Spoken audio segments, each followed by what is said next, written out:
Hello and welcome to the Paranormal Peep Show with myself, Neil Geddes-Ward, and Andrew Chaplin. Hi Andy, how are you? Yeah, not bad, Neil. How you doing? I'm fine. I've been very busy with editing old videos and things like that, digging up things from the past, the history of my holidays and things, India holidays from a couple of years ago. I'm actually getting around to sorting that out finally. And also a bit of photoshopping and stuff, which you also, you do a lot of photoshopping, don't you? Yeah, the odd bit of graphic design work here and there. Yeah. On a completely different note, I don't know if you saw on some of the Facebook timelines, there's an awful lot of doctors that are dying or being killed off that are into kind of holistic things and pointing out cancer vaccines in cancer enzymes in vaccines, which is all a bit dodgy. Yeah, I have seen that as well. Yeah, I mean, it does sound like there's a conspiracy theory going on there with that sort of Yeah, thing. it sounds like a show for the future, I think. I don't know. We'll have to think about somebody who might be able to have a bit of a background on that kind of thing. Well, we have to grab a doctor before they get snuffed out, Yeah, before really. they get bumped off. Yeah. Yeah. Unless, of course, we do it via the Ouija board or something, and they can come through and tell us their side of the story. But as I mentioned, Photoshop. Now, you've seen a lot of these giants on as well as the internet and on Facebook and that giants, which obviously look fake giants on Photoshop, don't they? Skeletons being dug up by Yeah. archaeologists. Now, Yeah. I mean, go on. I've been very interested over the years because I have seen these, and some of them I do believe are in fact photoshopped, and I think it is just people kind of just wanting attention and kind of like wanting to get their name out there kind of for fame's sake. However, I've always been interested in this notion of giants because of basically some of the ancient texts, things like the Bible, and talking about the giants and the Nephilim and the Anunnaki. And I have a suspicion what might be going on is a bit of kind of disinformation.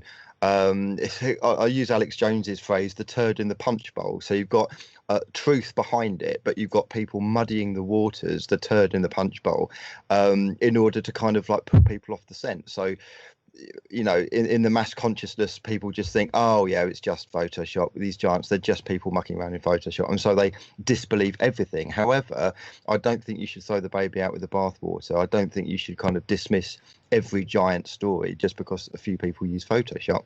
So I believe that leads us on to our next guest, Neil. Yeah, so we won't throw the turd out with the punch bowl either. No.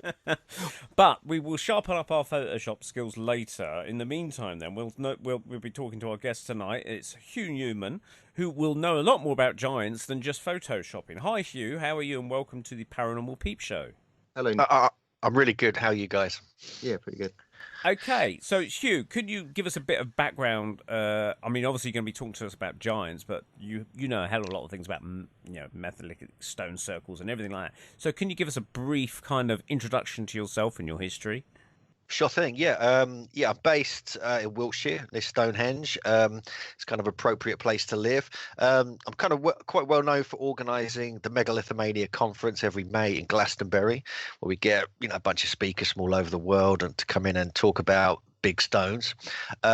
Also, I've been involved in a strange TV show called Ancient Aliens, which I'm sure some of you listeners probably seen.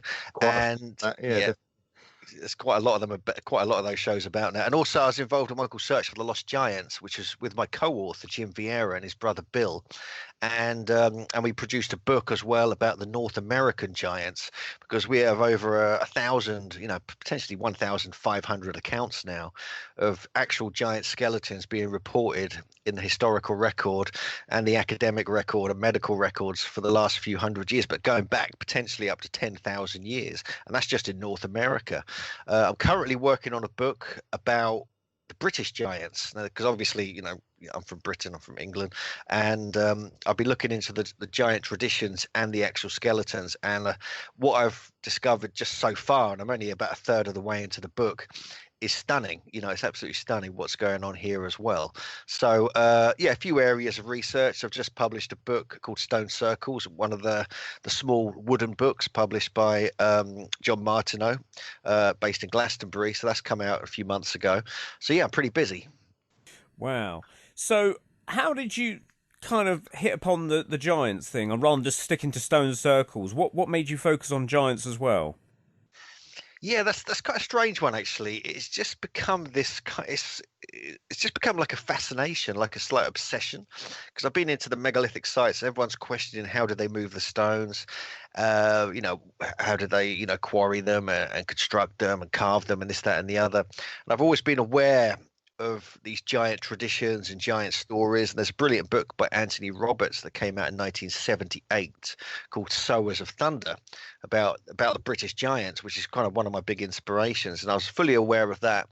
And I actually went to America back here about 12 years ago and started looking around ancient sites in New England. There's a whole bunch of megalithic stuff out there, but also down in the Southwest, and came across some accounts and a book called A Tradition of Giants by Ross Hamilton about all the Ohio Valley giants. And it was the most shocking thing I think I've read in a decade.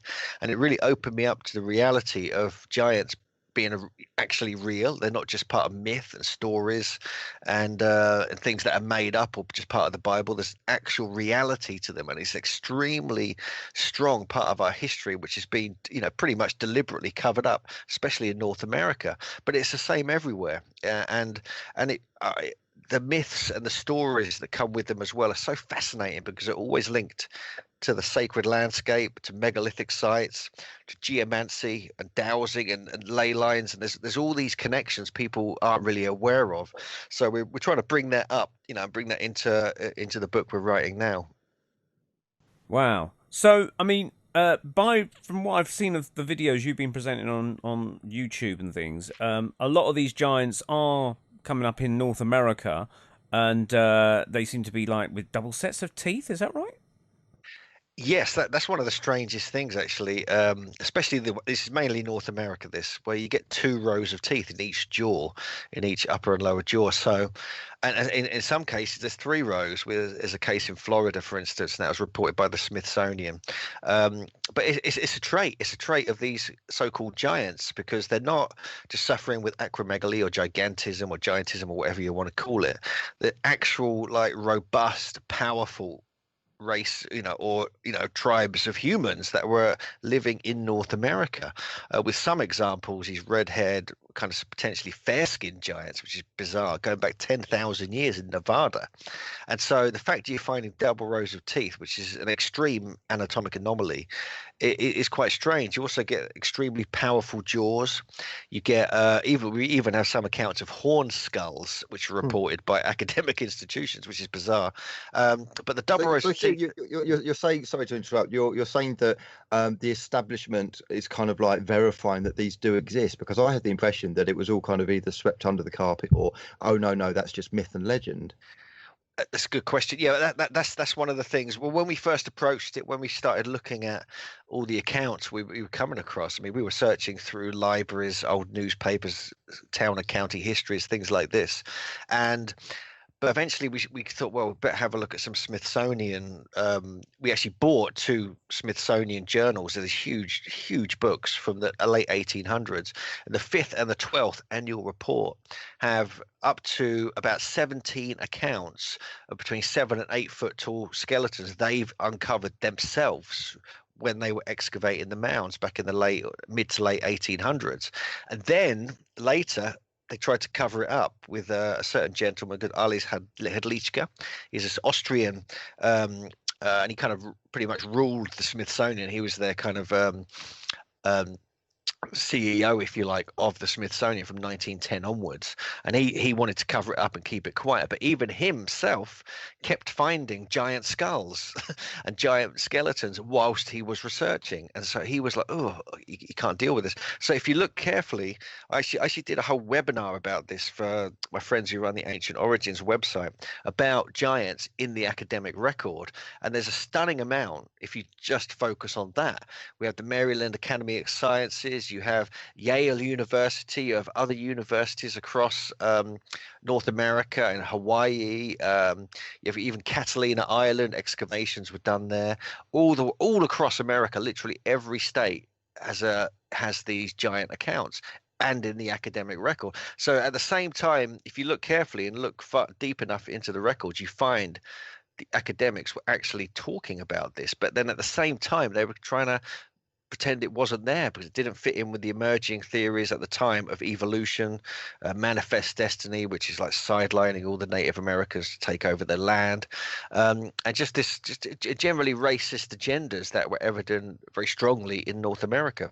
Would you kind of band in Bigfoot with the giants, or are we talking completely separate things here? We don't mix that together, but we know other researchers who have. We have one or two accounts of the Cherokee of a giant called Sukalu, where he was potentially a Bigfoot, but he was intelligent and he was psychic of all things.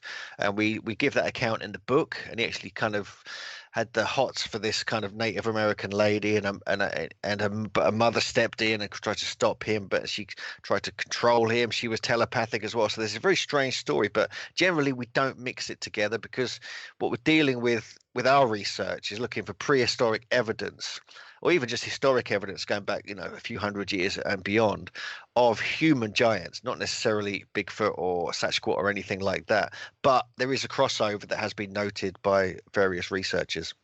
I can't see Disney turning that one into a movie like Pocahontas somehow, but so with the fact that they're trying to bury this evidence a little bit. I mean, what is the I mean, there seems to be different agendas going on there, but what's the overall agenda of why they're just trying to bury the whole thing? You mentioned that the fact that it was to do with the theory of evolution and things like that. I mean, surely now that we're making new discoveries every decade with all sorts of things, DNA and consciousness and things like that. Surely now it's time to actually go back into these dusty old cupboards and get a few of these bones out and re-examine them. But I mean, is that the case? I mean, are they still sitting on these buried artifacts? Yeah, pretty much. I mean, there's a general ongoing conspiracy theory that the Smithsonian have vaults full of these bones and skeletons, because we have literally hundreds of accounts of people on their land digging up these skeletons and bones. You always send them to the Smithsonian. At that time in America, that's who you sent them to. Then they had teams of people going around collecting them, the bones and so forth. But when the people discover them, contact the Smithsonian a few months or years later, there's no accounts, there's no record of them being taken or stored or anything like that. They've just disappeared from reality. And so there's a few elements here. We do a chapter in our book Giants on Record. It's called the Smithsonian Files, and we look at the different agendas that were at play. And we concluded that it wasn't a great conspiracy theory. It wasn't wasn't a bunch of people smoking cigars in a darkened room making decisions. It was like an ongoing series of agendas that overlapping with some of the same people over about a 50-year period. And one of them obviously was evolution. Even Charles Darwin's version of human history was emerging, and it was being forced through as the paradigm to explain everything. Science was the big thing then. They were moving away from religion and all this kind of stuff in the 1800s, especially in America. So evolution was being championed, and so that was an issue. And then at the same time, you've got the manifest destiny agenda, which is like big up the white people. Let's go and colonize this new land. Originally they called it the New Atlantis of all things, thanks to some John Dee and Francis Drake and others. And they were just kind of wanted to take over the land, so they had to appear that these Native Americans were savages. And they were barbarians, and they wanted to get rid of them because they were just savages. They were like they put them as the equivalent of animals. It was really disgusting the way they were treated. They were pushed onto these reservations. All the land became the white man's. And so if you're suddenly finding these very, very large skulls with double rows of teeth, these intricate burial practices, these incredibly powerful beings with these geometric earthworks and astronomically aligned megalithic sites all over North America, it doesn't fit in with either of these. You can't have 10-foot tall giants with double rows of teeth who are very sophisticated and understood astronomy. It doesn't fit in with their agenda, so they just made them all out as savages and pushed away the evidence under the carpet. So I hate to say it, but I suspect the reason why they want to sweep this under the carpet or make not a big deal out of it is possibly because it could be going in a David Icke direction. This all-encompassing kind of like. Now, I don't know if these giants were reptilian, but who knows what their skin was like. But um, this kind of like controlling, overarching dark force that wants to keep people dumb and stupid. Because if science was doing its job, it would be investigating this and talking about it quite openly with everyone, and just saying, even if it's a case of we don't know who they are or what they are, it's a strange anomaly. They should be kind of like very open and public. But the fact they're trying to keep it under wraps is almost like this kind of, Men in Black situation of, shh, don't say anything, keep everything. You didn't see a UFO. It was just a weather balloon. It was just swamp gas. Do you think that the giant kind of thing is kind of part of that overarching control system? Yeah, to some extent, I would say so. Yes, to some extent. I mean, I think you do get elements of like of a conspiracy. It does feel a bit like that. And then but what happened, if you could hear all the Smithsonian decided to cover things up. You have people coming in the early 1900s, which changed everything. This Ailes Hedlichka, and we know he was a sort of pro eugenics, pretty much a Nazi, if I can say that. We have evidence of that. He supported that kind of thinking. But Nazism started with eugenics, and that was very much a British and American thing, wasn't it? They were trying to sterilize black people and all sorts in America. Well, yeah, I mean, there's all this kind of thing, and they were measuring the skull capacity of the natives to kind of make them seem like savages. And again, this is the manifest destiny idea. But then, what you've got all this going on. So you've got like all the discoveries being made, even talking about it in their own reports. And then then suddenly it just gets. There's actually a headline that came out, "Giants Are No More" by Ailes Hedlichka, and it went in all the newspapers because it was a big thing. People were talking about it. People were finding them on their land. It's a major thing out there. People don't realize how many tribes and cultures of giants existed in North America. It was giant land, more so than Britain even.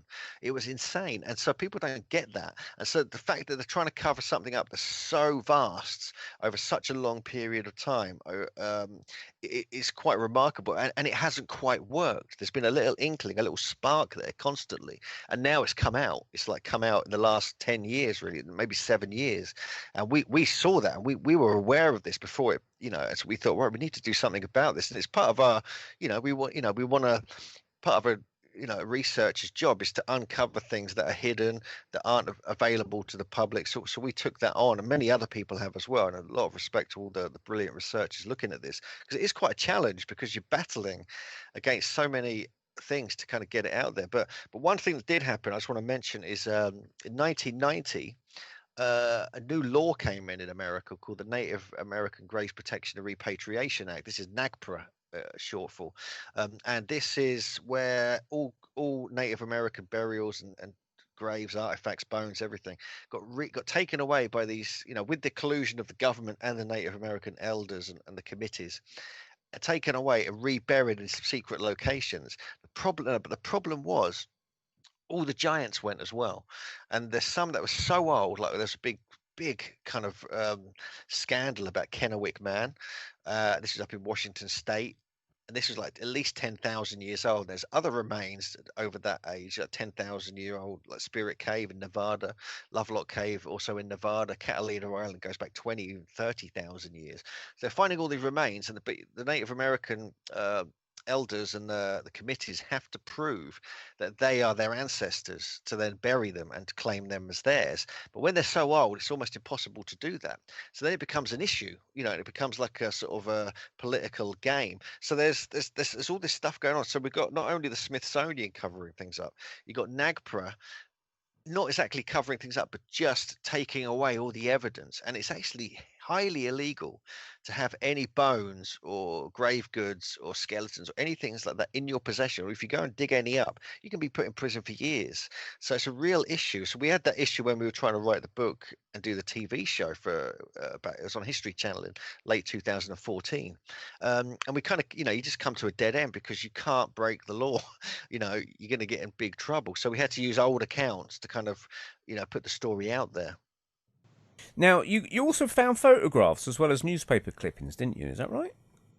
Yeah, we did find a few. We got some from a lot of them actually came from really old newspaper accounts, a couple from the Smithsonian, and there's others from academic areas, but just people who dig them up while they're building their new properties and things like this, just take photographs of them. Some of them were even on display in shop windows or doctors' windows or local museums or universities, and they were just there on display, like 9-foot giants with double rows of teeth, and photos were taken of them. We managed to get some of the photos.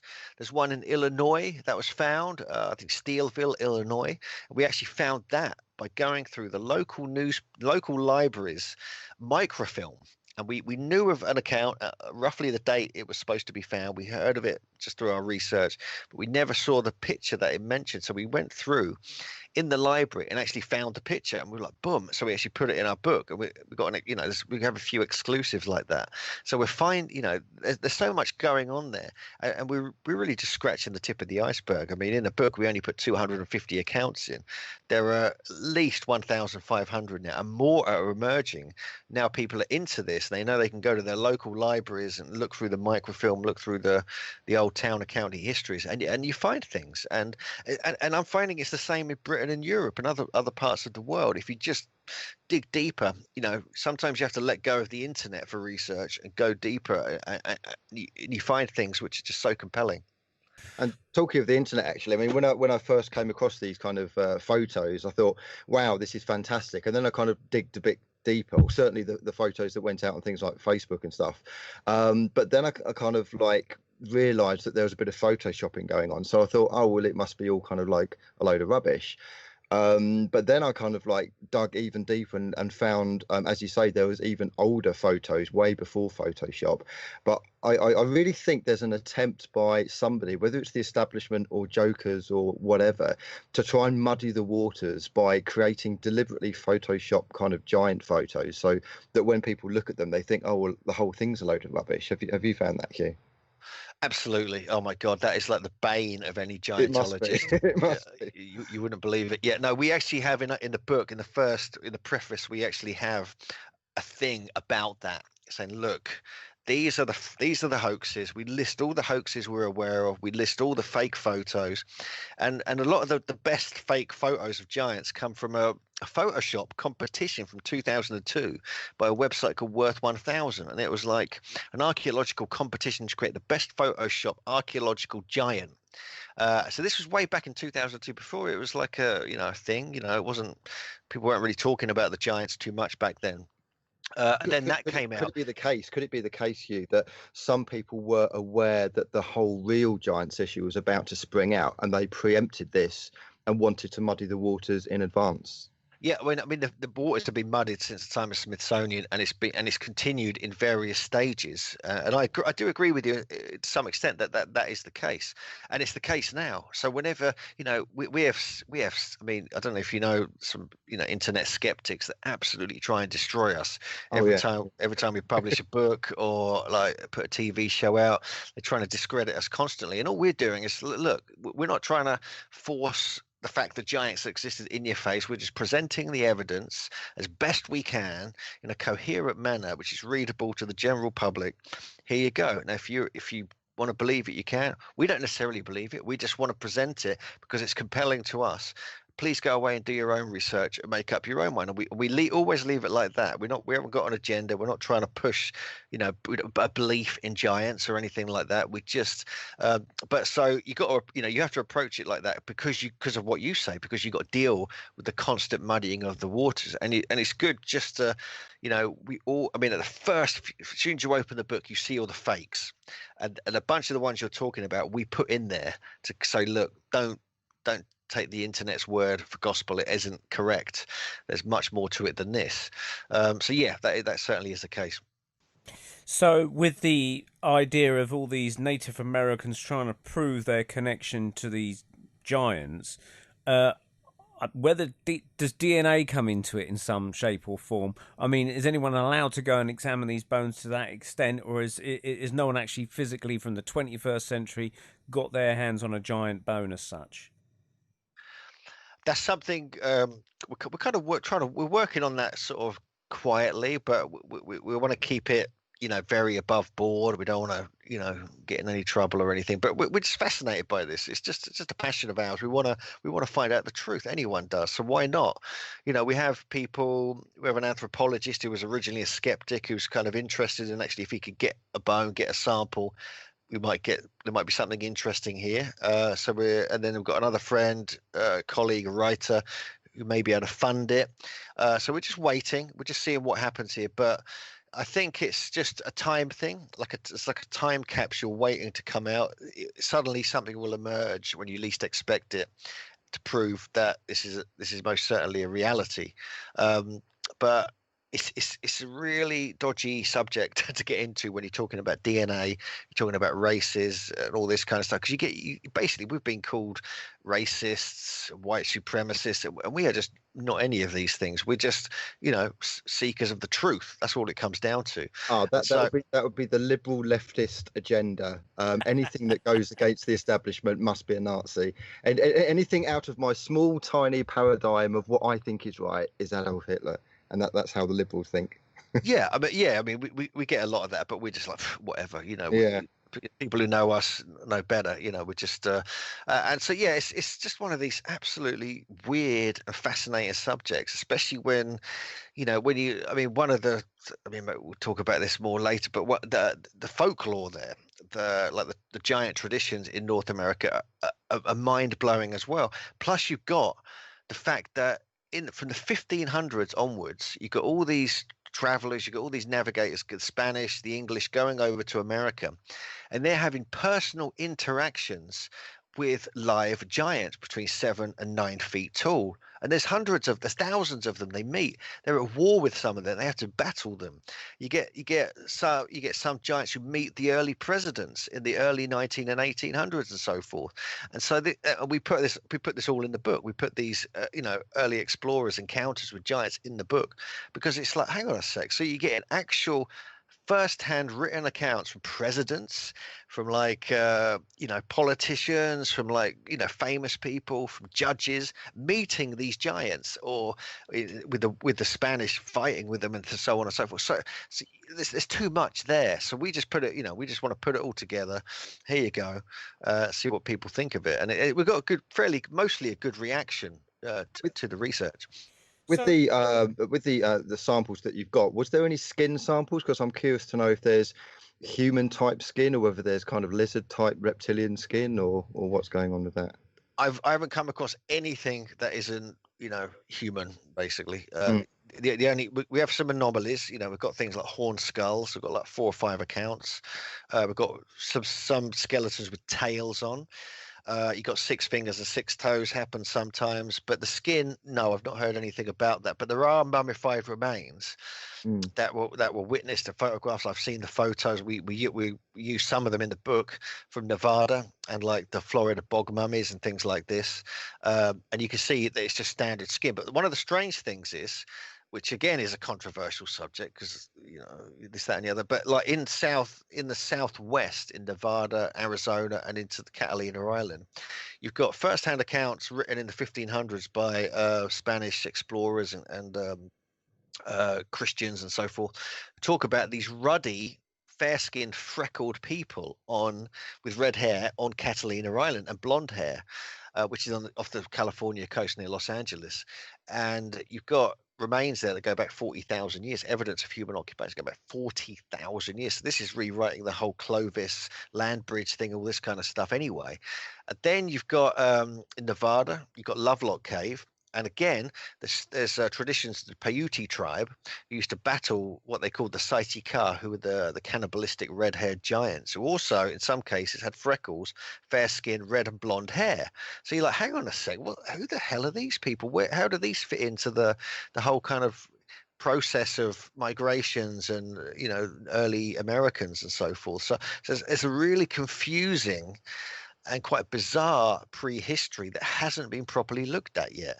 And so to get samples of people like this would be really interesting, because there's no racism going on here. It's just putting the reports into the book and the TV show and so on, and getting it out there. It's just anomalies you have to kind of look at and make take note of, because if that is the case, there could have been early migrations in and out of America, which we have other evidence of, suggesting there's much more to North America than people realize.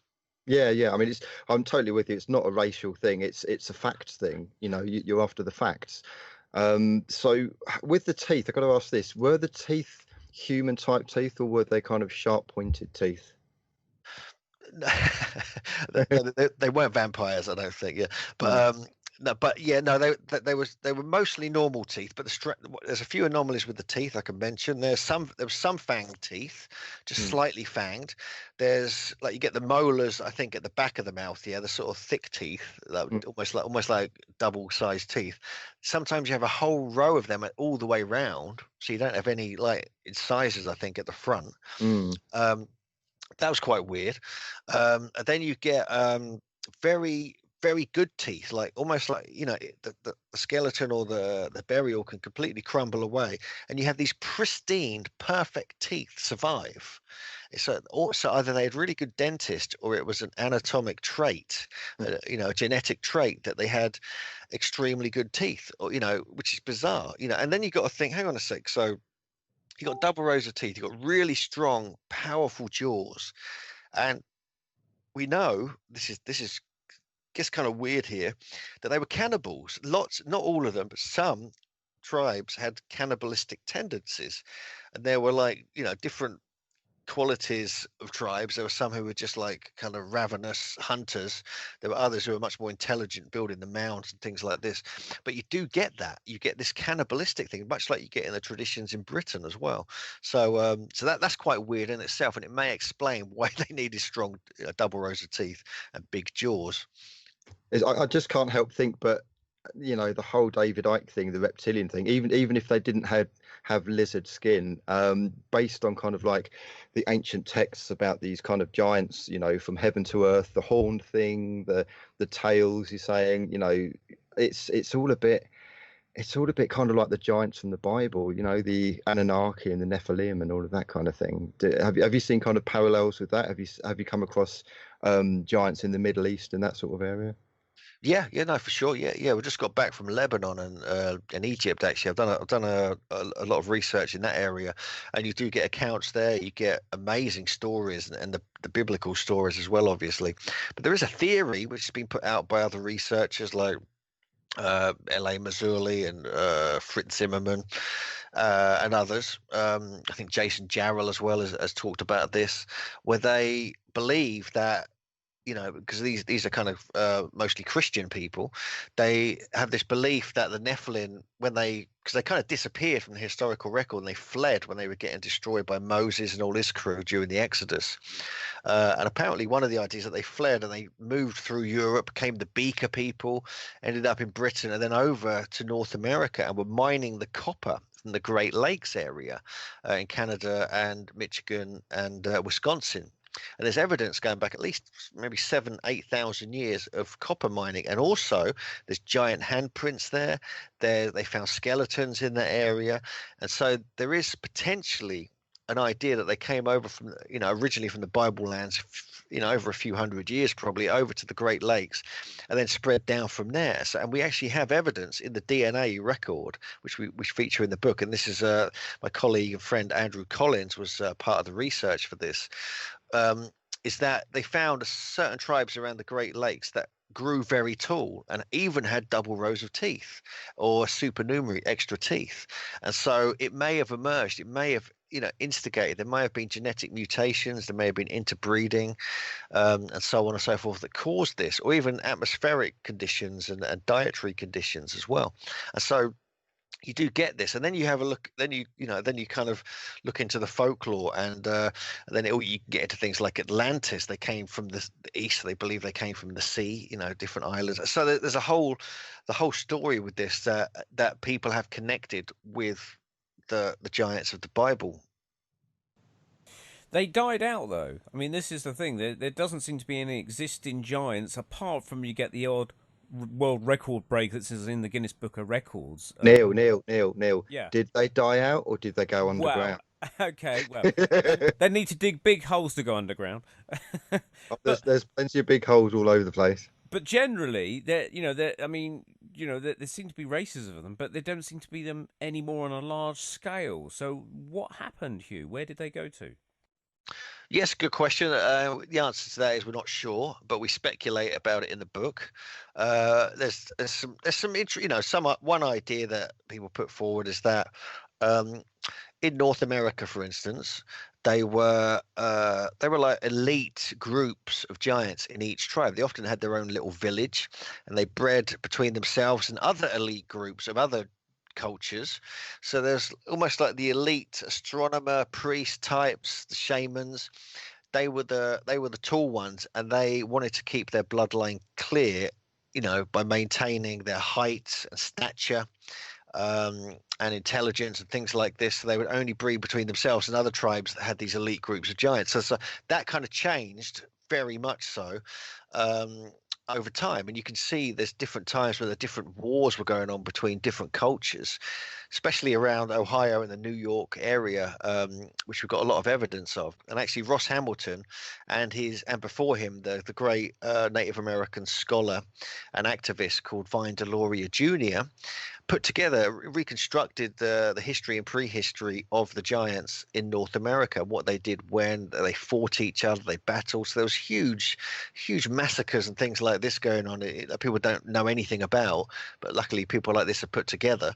And then you have when the Westerners come over, they were spreading disease. Whole tribes and villages were being decimated by smallpox and the flu and things like this.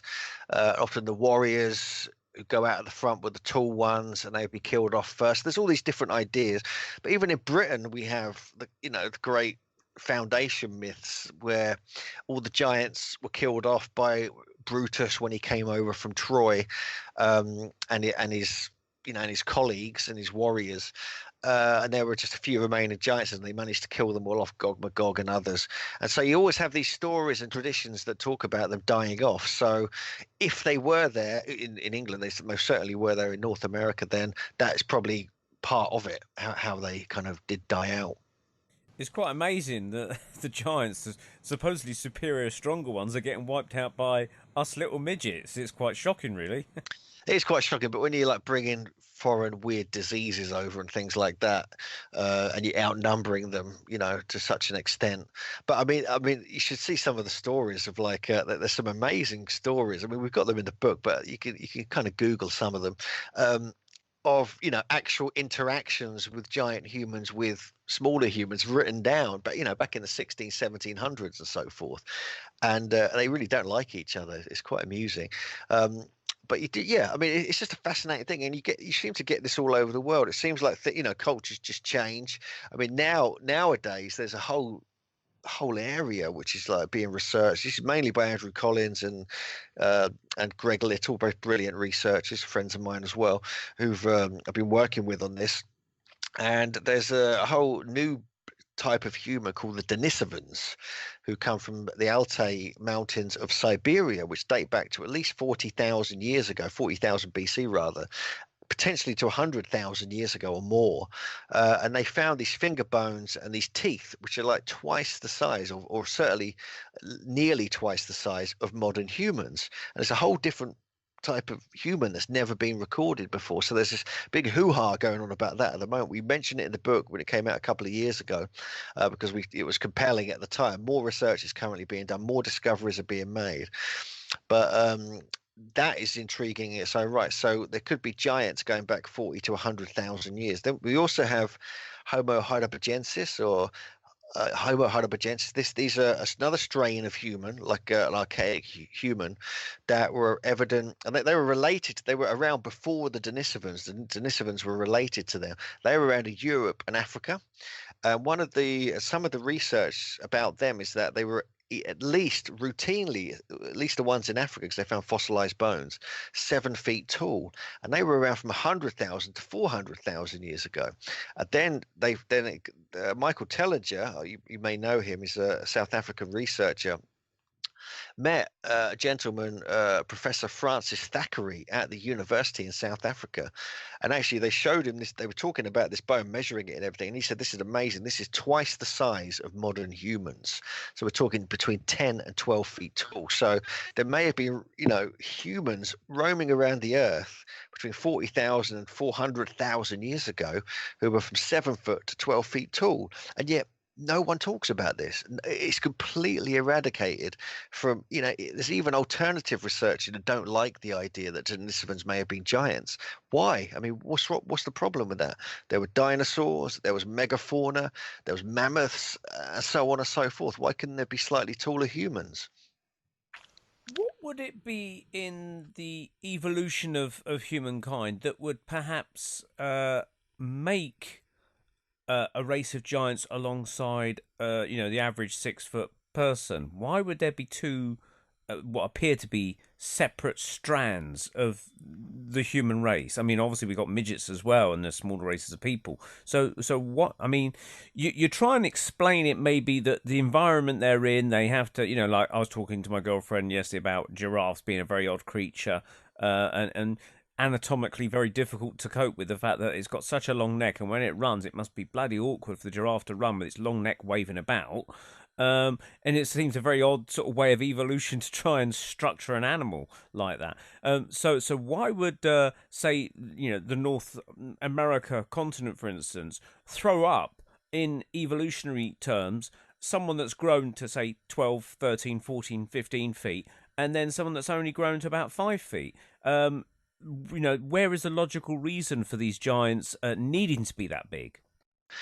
That's a good question. I've absolutely no idea. That's something that should be being researched by the geneticists, the academics, because there's so much variation in we know that in human form around the world, that why not have very tall ones, why not have very short ones? There is, I mean, you get the little hobbits, Homo florensis, that were found on that island near Indonesia. Yep, I know the one because I saw a TV Yeah, program a few years ago. yeah. So you got that going on, historic and prehistoric times. At the same time, you got the giants roaming around in North America. So no, this is a question I can't really answer. It's one of the mysteries. We have to kind of hope it will be looked at seriously by the people who are studying the DNA and geneticists and so on and so forth. There's a possible clue which you might want to look at, and it's only something that's just occurred to me.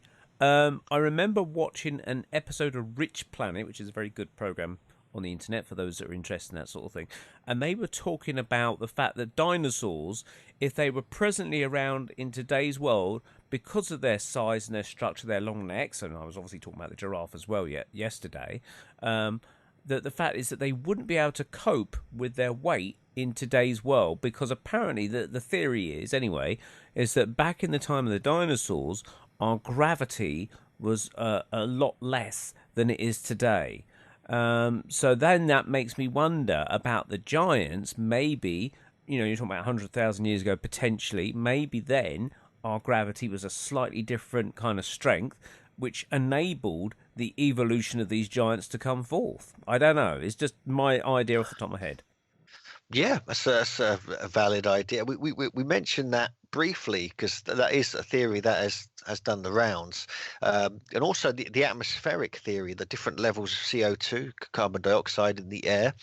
I think back. I can't remember when it was, a very, very, like several thousand years ago. But this could be to do with the supposed Younger Dryas impact event, and all the solar activity that was happening around 10 to 12,000 years ago. This has been verified now that something was happening, and it actually affected North America more than any other continent on the planet. And it affected it increased the amount of CO2 in the air, or decreased it. Oh crikey, I can't remember which now. I can't remember which, but it affected it, and so that affected the hormones and the way we deal with oxygen in the body, and it actually made us shrink slightly over time, and because all the megafauna was starting to shrink as well. This was actually noted and recorded by Vine Deloria Jr. when he was collating all the oral histories from all the Native American tribes, 20 or 30 years ago. And so that, both of these could be a valid reason why this is the case. Again, there needs to be some more proper research done on this. But the problem is, because people aren't interested in giants, especially in academia, they won't do it, and so it becomes a kind of problem. Yeah, it does, because you're going to hit dead ends where you need their expertise because they've got that, and they're just not willing to go there. It's the same in life after death research, which Andy and I are very interested in. Yeah.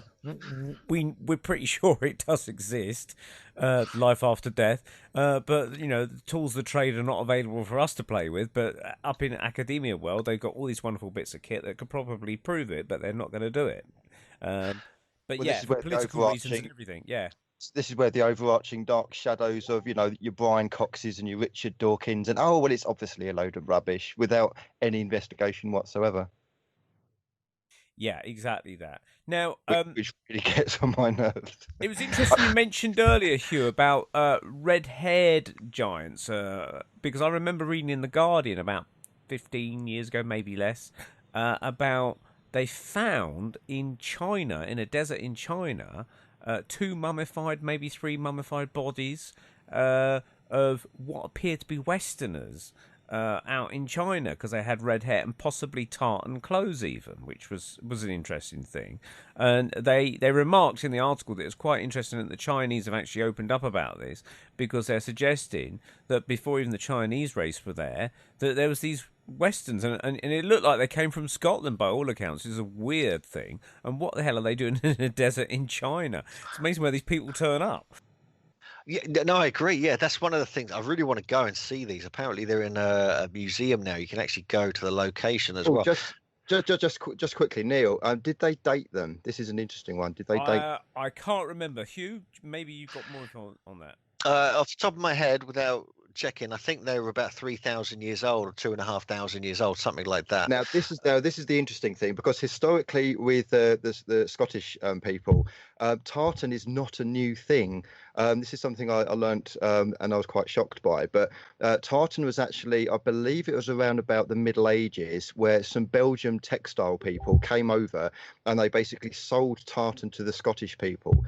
To the different clans. So they went to one clan and sold it, and then they went to another clan and said, that clan over there has got tartan, you should have tartan as well. So tartan isn't actually Scottish. It originated from Belgium with the textile traders in around about, I believe, the 1400s.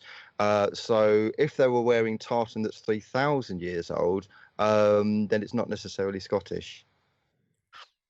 That's interesting, because I know I need to look into this more. It's not something I've researched, but the fact that you're finding, it's like the thing in the Nevada. You're finding anomalies that just shouldn't be there, yet it's not thoroughly researched, and they were mummified as well.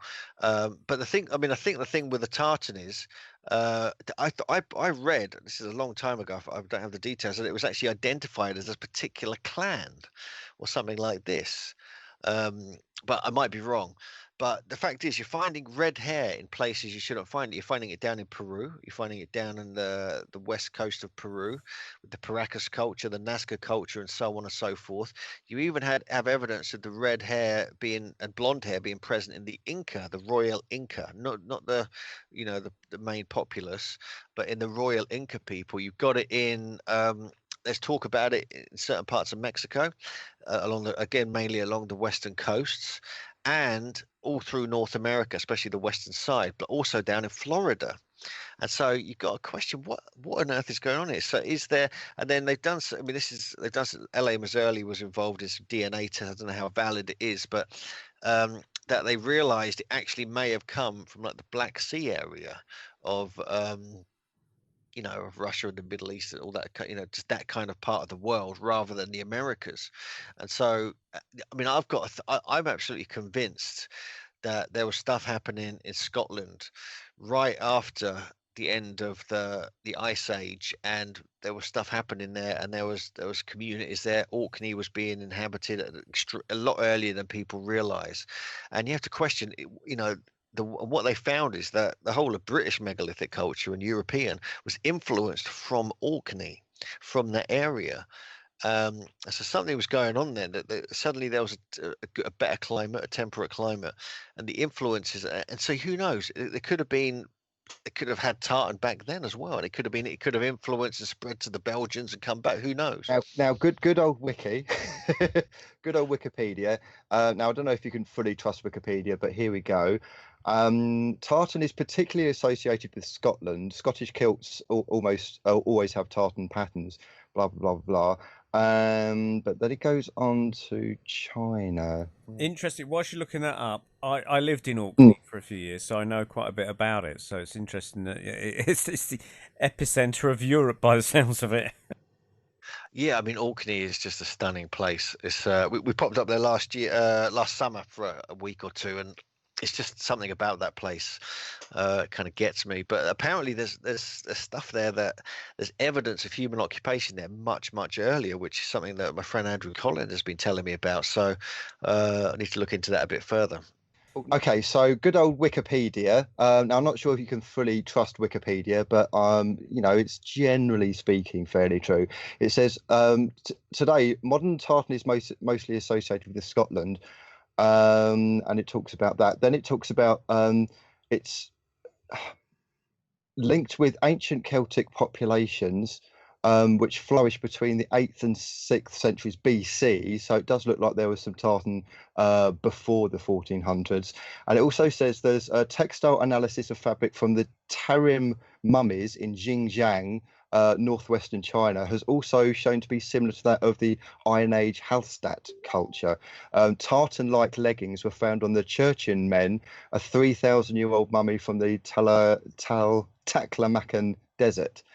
So yeah, it is stated that the ancient Chinese may have had a similar tartan, and it is saying that the tartan pattern is similar to specifically the Hallstatt culture of Central Europe. It then does also say further down, it is generally regarded that tartan clans date no earlier than the beginning of the 19th century. And then it talks about the invented tradition. So this is where we've got the Belgian kind of like textile manufacturers going over and selling it to clans. So I thought it was the 1400s. Apparently it's 19th century. So this is going to be the 1800s. But it's interesting that there seems to be kind of overlappings. So they're saying that tartan was brought in and sold to people, to the Scottish clans in the 1800s, but there has been tartan found before that, even going back to the 8th and 6th century BC and in China. So there's a lot of cross wires going on with this.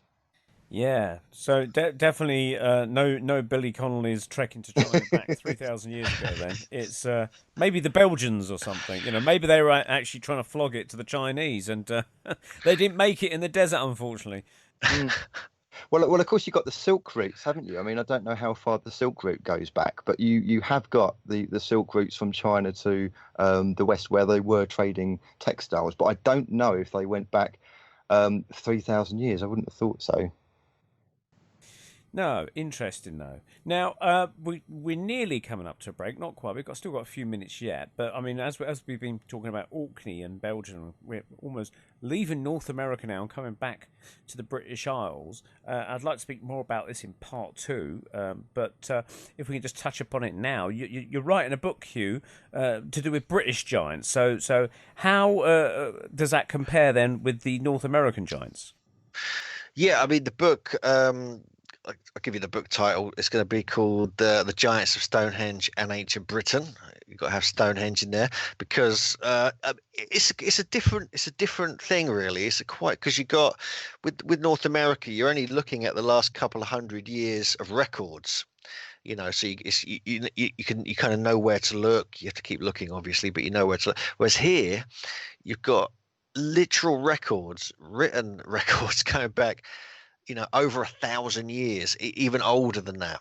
And so it becomes this really quite interesting and tough kind of area of research to kind of just get the information for. But fortunately, there's enough accounts of actual giant skeletons and bones and skulls to make it worthy of writing a book about it. It surprised me. I didn't realize there'd be this many. We're still finding more. So we've got at least 150, something like this.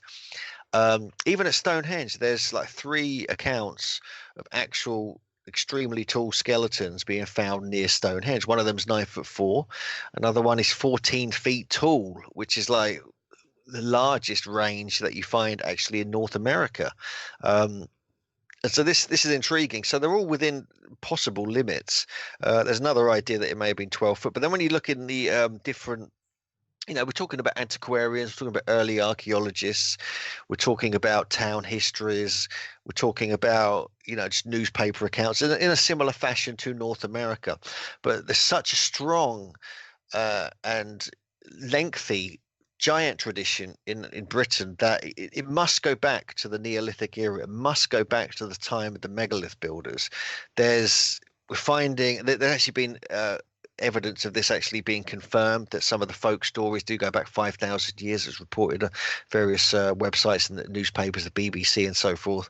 And so you just got to look at it from a different angle. So with this book, we're going to look more into the traditions, because one of the fascinating things is the connection between these giants and the megalithic sites. We're not only finding the skeletons near the megalithic sites, we're finding the traditions that talk about them building the megalithic sites. We're also finding traditions that are linking groups of giants with the foundation myths and stories of Britain.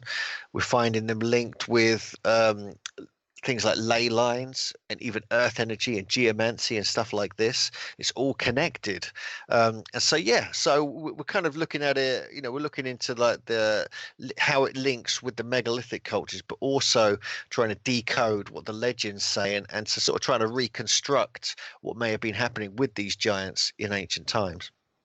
So you mentioned that these giants are actually found around the perimeter of Stonehenge, or in that general area? Yeah, there's one found near, in the, not right in Stonehenge or anything, but there's, in the area. I mean, I can't give too much away because we want to sort of put it in the book, but one of them was found near Salisbury, which is just a few miles away, actually in a mound called the Giant's Grave. There was other ones just found randomly in mounds, even the Bush Barrow Mound, which is just near Stonehenge, the Bronze Age mound, where they found the Bush Barrow lozenge, the beautiful gold diamond-shaped breastplate. The gentleman buried in there was extremely tall. He was well over 6 feet tall, and not necessarily a giant, but much more robust and more powerful looking and bodily features than traditionally who was around at that time. And so we're finding, lots of little pieces like that, which, so we're looking at, we're finding evidence that is is so compelling. It's almost as compelling as the North American giants. But what we really want to do here, we can actually, if we could find some bones and actually see them. I mean, there is a giant skeleton on display in London, but it's of Charles Byrne, I believe, who was just around a couple of 100 years ago. But you do find them near megalithic sites. We're finding surprising amount near megalithic sites, near earthworks. There's these traditions state this, and there's evidence they lived in these higher places. So often these hill forts, which people think are Iron Age, are actually thought now to be much older. And they were building cyclopean walls. They were digging into solid rock, creating these kind of ramparts out of solid rock, moving huge amounts of earth. Even St. Michael's Mount was said to be built by 2 giants, a husband and wife team, where they were carrying granite over from the mainland onto the island. And then he was eventually killed by Jack the Giant Killer. This is one of the early stories, which potentially goes back thousands of years. And then, amazingly, a giant skeleton was found on St. Michael's Mount. And no one knows about this. No one, it's not in any of the history. No one's interested, but it's there. There's this over 8 foot tall skeleton found deep within the vaults of St. Michael's Mount. No one's interested. So that, makes me think these legends have some truth in them, and we need to look carefully at them. So these giants possibly built these Neolithic monuments. Yeah, I think that's a reality people have to look at now. I mean, the earliest depiction of Stonehenge has it was based on the history of the kings of Britain. It was a slightly newer version written by Robert Wace. It's like a French version in the 1200s or late 1100s rather, and it shows this, something like a 16 or 14-foot giant with Merlin and some other guy, probably King Aurelius, who's part of the Arthurian stories in the history of the kings of Britain. Telling this giant to lift this lintel into place, and it's the earliest depiction of Stonehenge. And the first name of Stonehenge was the Giant's Dance. That's what it was called. Stonehenge is a Saxon name that roughly translates as hanging stones. So that was added much later. So it used to be associated with giants in legend anyway, before it became what people see it as today, which is a big stone circle. So yeah, there's a lot more to it that people realize. And you got to wonder where they got all their kind of astronomical knowledge from, because a lot of these monolithic sites are obviously aligned with the stars, and some of them to do with the eclipses of the moon and the sun and all that kind of thing. Where I very much doubt humans dragging their knuckles along the floor would have that kind of knowledge without some help from someone else from some other place. Can we? I think we're going to have to take a break, gentlemen. We're approaching that time, so this is very interesting. We're obviously going somewhere with this. It's very good. So if we're to say thanks to Hugh for the moment, we'll be back after these messages on the Paranormal Peep Show. Now pay attention, 005, Michael Caine. I understand you've been in trouble with those pesky Russians again. What have you been trying to sell them this time? Look, I've got a box from eBay, and it looked to me, as I'm supposed to know as a bloody nerve agent, it said on the side, raspberry vape. Raspberry vape? Oh no, this can only be one thing. We'll have to create a distraction. Time for the Paranormal Peep Show. Welcome back to the Paranormal Peep Show. I'm Andy Chaplin with co-host Neil Geddes-Ward and our guest Hugh. Hugh, we were talking before the break about the possibility of these giants. Maybe they're associated with these Neolithic sites because maybe they helped build the monuments, and the kind of the astrological and astronomical knowledge that's needed to, for instance, make certain stones align with things like eclipses, lunar eclipses, solar eclipses, etc., and even going back to the pyramids. Do you reckon there's some kind of link between these giant skeletons being near megalithic sites and maybe the actual construction of them? Yes, I do. I think that's a good point. There's a tradition that the tall ones, or the giants, if you like, were adepts at megalithic construction, astronomy, agriculture. That they just like to do that kind of thing. That they were like that. In the stories, they throw stones around, they'd carry them about, and this, that, and the other. And one of the things that we find a lot associated with giants is the fact that they appear to be surveyors. You look at the Alfred Watkins, who was the discoverer of the ley lines back in the 1920s, there was this word that kept coming up called Dodman, which kind of translates as dead man. And these were like often associated with giants who'd been thrown or fallen off cliffs and things like this, or defeated by, the smaller humans and so on and so forth. And they were often like the end of ley lines or the end of, parts of the alignments of sites over great distances. There's stories that do link the giants, with, megalithic sites. I mean, all over the country. I mean, almost every area, every county has a giant's grave or a giant's tomb or a giant's well or something like this. There's always something, if you look carefully. If you look, often you won't see it on modern maps, but you'll see it certainly if you look into it. There's always alternative names to modern named sites. I even got this in my hometown, because I'm from Cambridge, of a village called Cherry Hinton. And there's a whole giant tradition going on there, the Gog Magog Hills, because Gog Magog was the giant, the great 12-foot or 14-foot giant that Brutus and his warriors defeated. But with Stonehenge, for instance, there are traditions. The name obviously was the Giant's Dance. That was before the later Saxon name of Stonehenge, which translates to the Hanging Stones. There's giants between 9 foot and 14 feet are supposedly being found, are certainly reported around this area, going back a few, thousands of years potentially. And the traditions are so strong, you can't help but wonder. I mean, if you look at the biblical traditions of the so-called Nephilim, or the Watchers before them, the Watchers or the Grigori who mated with human women, created the Nephilim, this race of, outrageous, powerful giants who were cannibals, but they were also adepts of very sophisticated arts and sciences.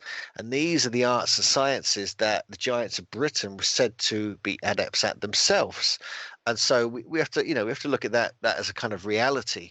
We also have, I'm just going to go on and on until you jump in with some questions. But there's, for example, Salisbury, where they found this 9'4" skeleton, and potentially a much taller one nearby.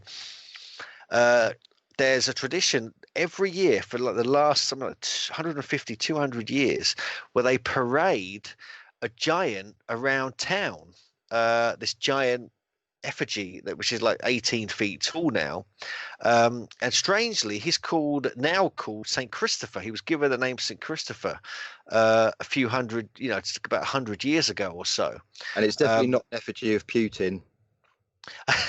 Not that I'm aware of, but it's in the museum there now. Yes, but I thought, hang on, why would they call this giant, which is like a pagan thing, really, if you think about it, why would they call it a Saint Christopher? And Saint Christopher he's like the saint of travelers and pilgrimage, keep you safe on your journey. He was famous for lifting Jesus the baby across a river. But Saint Christopher, strangely, is a Canaanite biblical giant. That's who he is. That's where he came from. And he came over to this area and settled here. And I'm like, hang on a sec, what the hell? This is on Wikipedia, for God's sake. I was like, it can't be true. And it is. That's what it's all about. And so he's 5 cubits tall, which would be at least 7.5 feet. Other sort of stories say he's like 8 cubits tall, and so on and so forth. And so we have this going on, in sort of pagan ceremonies, but with a Christian saint. There's even a church in Cornwall, right in the heart of giant country, right near St Michael's Mount, which has a picture of Saint Christopher carved on the wall. And he was a very tall giant who was part of the Canaanite giants, the biblical giants, the Nephilim and so forth. And that's right in my local town, Salisbury, just down the road from me. So that is just, so you get little synchronicities and weirdnesses like that. There's actual saints. And well, you've also got David and Goliath, haven't you? Who the hell is Goliath? Yeah, exactly. But yeah, David is David Icke, isn't it? But sorry. But David was like, he became the king of, so-called, Israel or whatever in that part of the world. But Goliath, people thought, oh, it's just a myth, it's just a legend, all this kind of stuff. But they actually found evidence that Goliath really existed, or a very tall person, and they found this inscription in the Bible lands, which dates to around the time about. So are you saying they found that the body with an inscription next to it? No. Just found the inscription, but they found quite a few bones out there, though. Yeah, there's a lot of reports in that part of the world. Because of course, the original description of the Bible, the original Hebrew, didn't mention God. It was the guards. It was the guards, plural. That then turned into the gods, and then got turned into God singular. But this is kind of like Jordan Maxwell territory, which is really interesting. It makes you wonder who the guards were. Yeah, well, I mean, it could also be, the watchers sort of watching what's going on. They were known to just constantly observe from a distance from their high place, and then they came down from their high place because they weren't supposed to. They weren't, but these are the ones who had all the knowledge, they had all the teachings, the training, and all this kind of stuff. They came down from their high place, wherever that was. There's a big debate about that, somewhere in the Bible lands. And they were just intrigued by these beautiful women they kept seeing. So 200 of them came down, they mated with the women, they bred these Nephilim who they trained and so forth. And they got out of hand, and they eventually had to be killed by the flood. But you get the same stories in giants in North America and South America, like around Tiwanaku and Island of the Sun, Lake Titicaca area, were the same stories. You get Viracocha, who was the great god down there. He created a race of stone or mud giants to build Tiwanaku and all the megalithic sites. And then they got out of hand, got out of control, disobedient, cannibals, that kind of thing. And a flood occurred to wipe them out. And there's evidence of a flood around Lake Titicaca at Tiwanaku itself. So, yeah, so it's quite weird when you're finding all these correlations in different parts of the world, all related to this very early period of giants. And you've also got, talking of lakes, you've got apparently prehistoric footprints of man that have been fossilized in lakes alongside footprints of dinosaurs. You probably won't aware. No, I'm aware of that. Yeah, you get the Paluxy ones in Texas. There's various other ones. There's even some up in Bolivia as well. So yeah, you do get that. So there's like, what's going on here? How old is man? And how big was man as well in this epoch of history? But you get, if you dig deep into the oral traditions of North America and other places, you get these you get stories of giant humans herding mammoth like we herd cattle. So imagine how tall you must be to herd mammoth. And there's actually images, of them as well, carved into petroglyphs and stuff like that.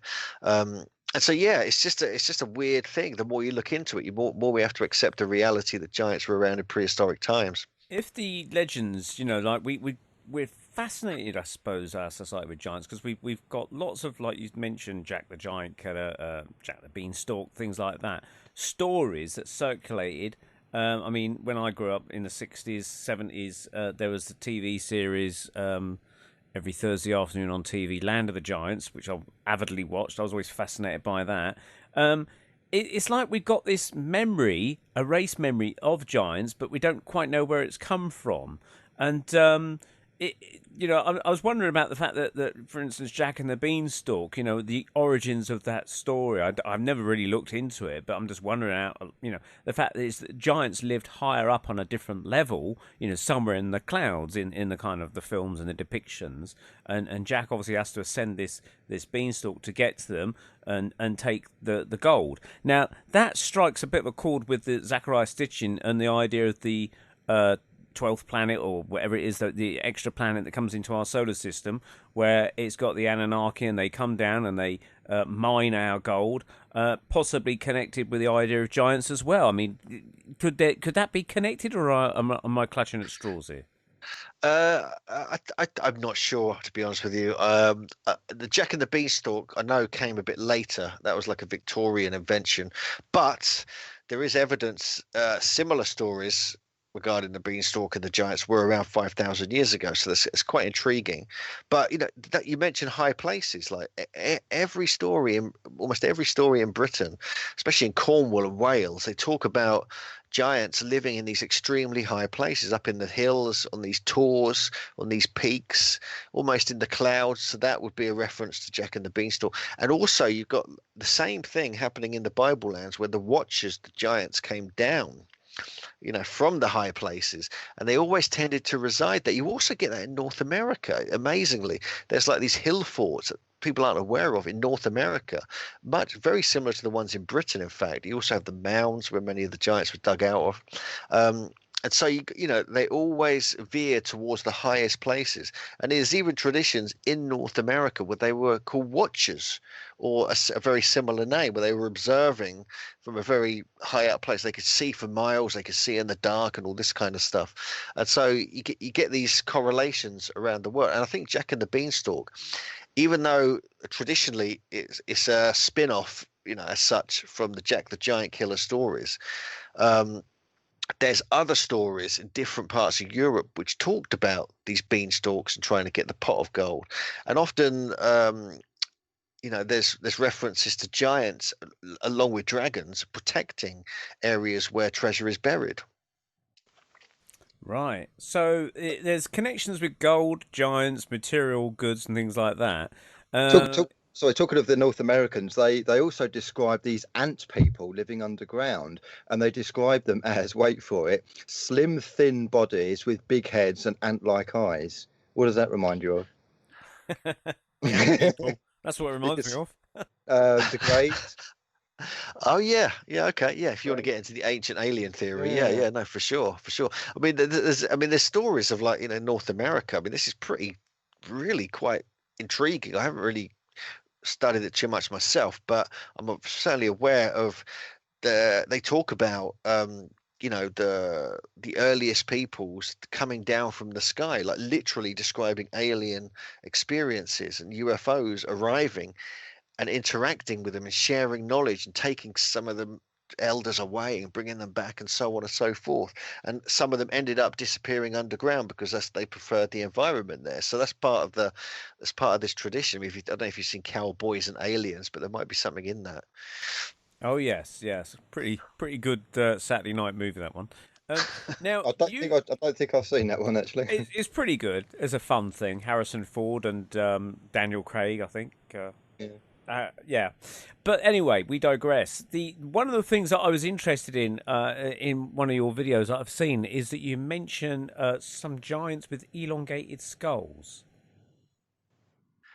That is correct. Yeah, I mean you get a lot of standard sizes as well with elongated skulls, but this is something that I've been looking at. I've been going to Peru frequently every year, pretty much for the last 10 years, to look at these because you get a huge variety from different areas, from Tiwanaku, Lake Titicaca, Pumapunku in Bolivia, all the way through to the west coast, the Ica, Paracas and Nazca cultures. These often have the red hair, but then you find them in North America.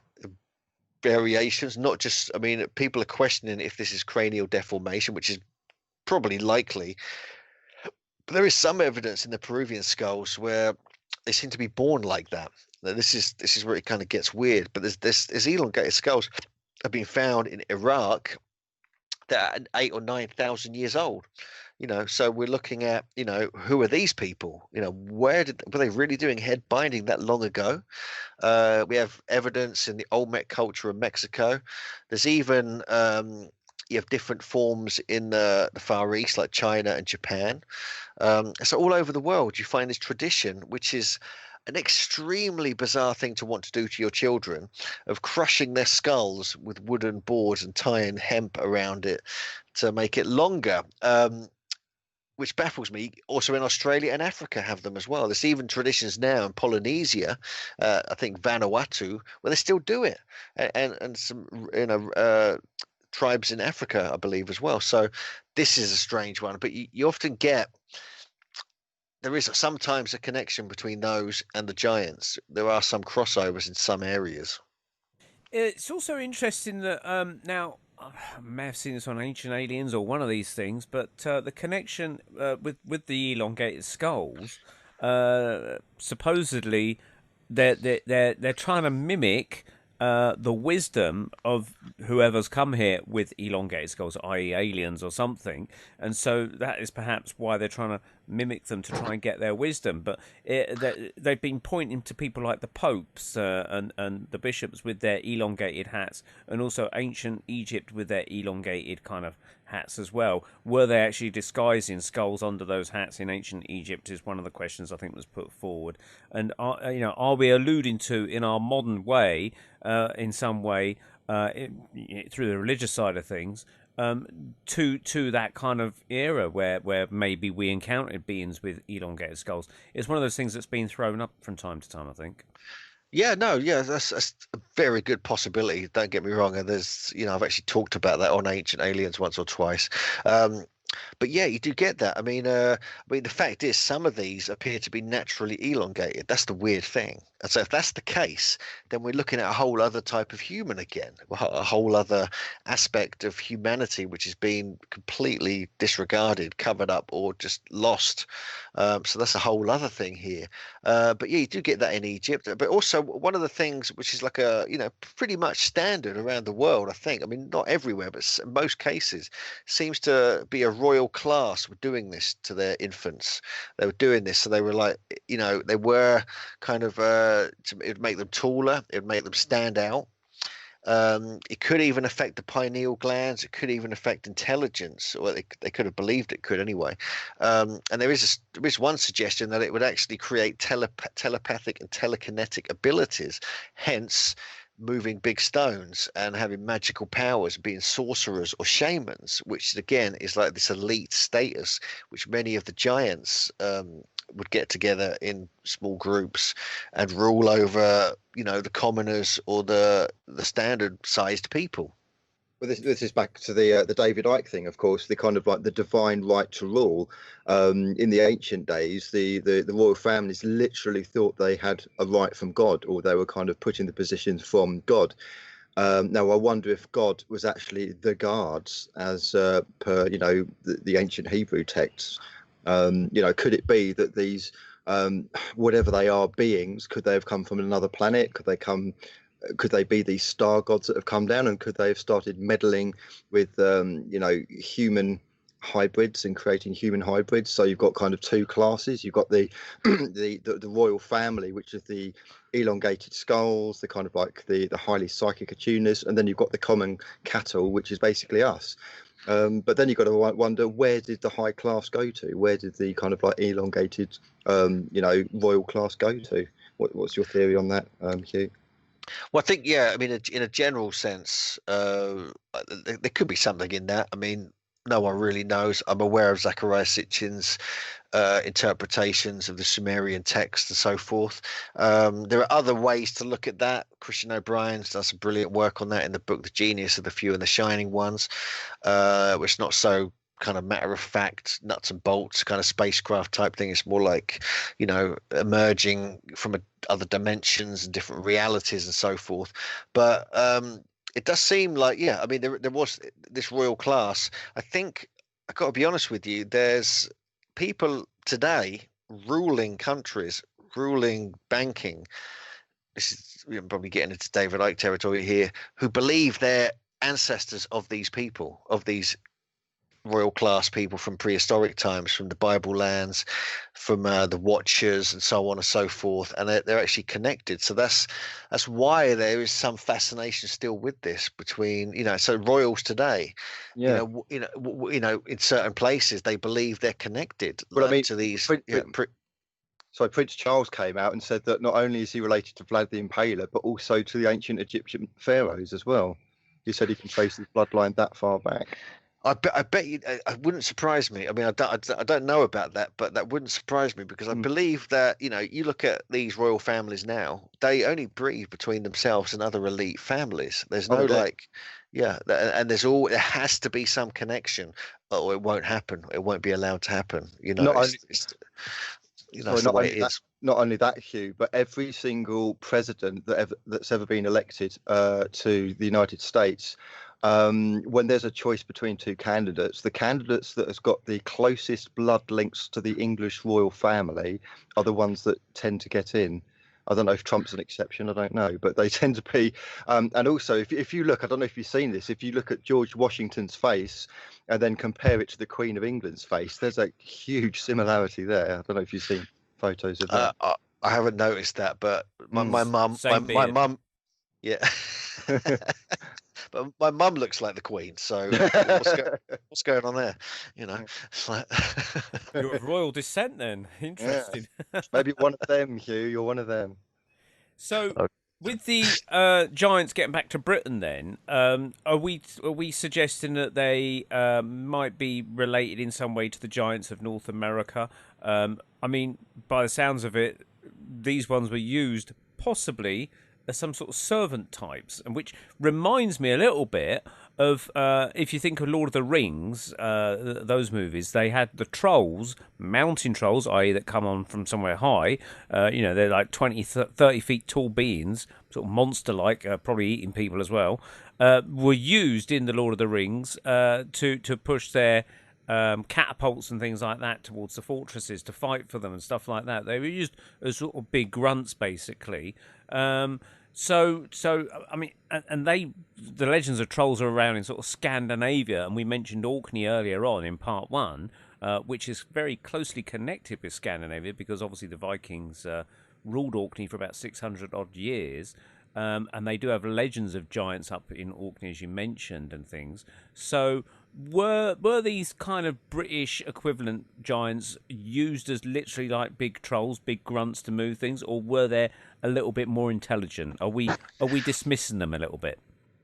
I think it's a bit of both, actually. Yeah, I mean, you got the story of Merlin and the giants, and the earliest stories that the giants were commanded to bring the stones over from North Africa to build Stonehenge, the giant starts, but this time it was in Ireland. And eventually Merlin brought them over here by magic, and then constructed Stonehenge and all this kind of stuff. But then you get stories though where there's sort of highly intelligent giants, and these are rarer than the sort of stone throwing giants who are cannibals and things like this, but you do get friendly ones. You get all the different types. I mean, you got to be careful though, because you kind of get into like fairy stories and kids stories, so I'm trying to discern what's worth investigating, because some of these are just stories that have kind of come from nothing just to entertain children, bedtime BFG stories type stuff.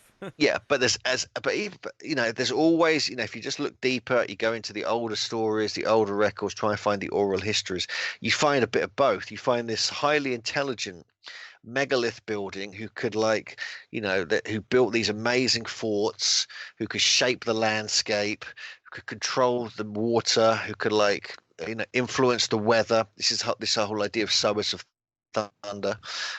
They could, so they were sorcerers, they were magicians, and they were powerful kind of shamans. So you have that side of it, and this is you get this in Britain. This is like a British thing, and you get it in North America as well.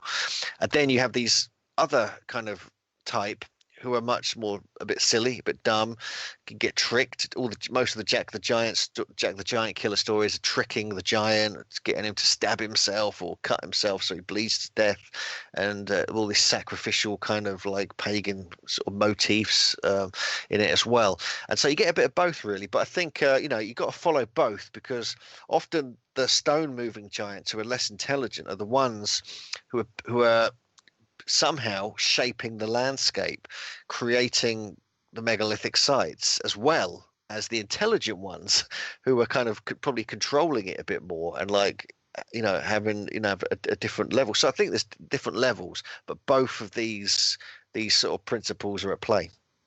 So with the different giants maneuvering things around the landscape, you've talked in some of the talks about earth grids and the serpent elite, which suggests to me like a reptilian connection, the serpent elite. What's all that about then? No, it's not really reptilian. No. It's just I do a lot of traveling. I do a lot of research, comparing ancient cultures. And one of the things I keep coming across is the serpent symbolism we find at many sites around the world, going way back to 12,000 years ago at Göbekli Tepe in southeast Turkey, which is like a megalithic site, the earliest pretty much on the planet, with incredible sophisticated 3D relief carvings, often with serpents. So this is really compelling. Because you find exactly the same design carved in exactly the same way in ancient Peru, in Mexico, and even in Indonesia and other parts of the world. And so it's really kind of questioning the dating of some of these other sites as well. And so the symbolism with the serpent also links with British culture, because you go into the dragon culture and European culture. And so this is something that's connected to that. And serpents really represent wisdom and very high intelligence and high learning, but also they can represent, much with the dragons of the Feng Shui Chinese tradition, and with the geomancy of the Western tradition, you have the dragons representing the serpents and moving through the earth and things like this, and having different forces associated with them. So we're back to midnight. There's no way around it. We're back to midnight. Yeah, I mean, but some people, you look at in the British Museum, for instance, in the Sumerian room, there's some of these only 6-8 inches tall, these little kind of clay statues type things, artifacts, which look like serpents. They've got human bodies with these scales on them, with slit eyes and long head, sort of a viper type face. And so what's all that about? And you get different ones in different cultures around the world. So you have to question every single culture. Even the Aborigines have got this. The South Africans call it the Chitahuri. You got it in the Middle East. You got, as you say, China and Japan. The royal families have dragons. Europe, you've got the European dragons, especially the City of London. Even over in America, the South Americas, you've got the I forgot what they call them, but the serpent gods, and it's always the same story. It's always the gods from the heaven who came and interbred with man or created man. And also, this is where it gets into the dark side of things, and why I believe the suppression is going on. They all seem to want sacrifices. Wherever you go, there's kind of like these sacrifices going on, which is a very kind of dark undertone. Which brings me on to another question, Hugh, is with these giants, do you feel there is like a dark sect of them, or a light sect, or a mixture of both? I mean, looking back in history, what's the kind of vibe in terms of their intentions towards the rest of mankind? Well, they like to eat them. You get a lot of cannibals. You know, that's that. I mean, me and my co-author Jim Vieira, we laugh about this actually, because we should laugh about eating other humans, but it's a real thing. I mean, it's like there's actual physical evidence of North American giants eating people. We found bone marrow that's been chewed on. We know it's a reality, and there's so many traditions over there. But the traditions here are the same. You know, there's this thing about eating humans, and so it's almost like why? So it's pretty dark side. But you also get, you know, in answering your question, you also get sorcerers and magicians and shamans who, you know, are using that not for good things, and there's some traditions and stories about that as well. And so you have to question what's going on here, but all around the world. I mean, in Britain as well, I mentioned it earlier, there was a sorcerer or a shaman who would control people in Cornwall. Even I should just be writing about that in the book. There's other versions like that in America, where you get these dark magicians. You get in Central America, a place called Tolan or Tula, they think it is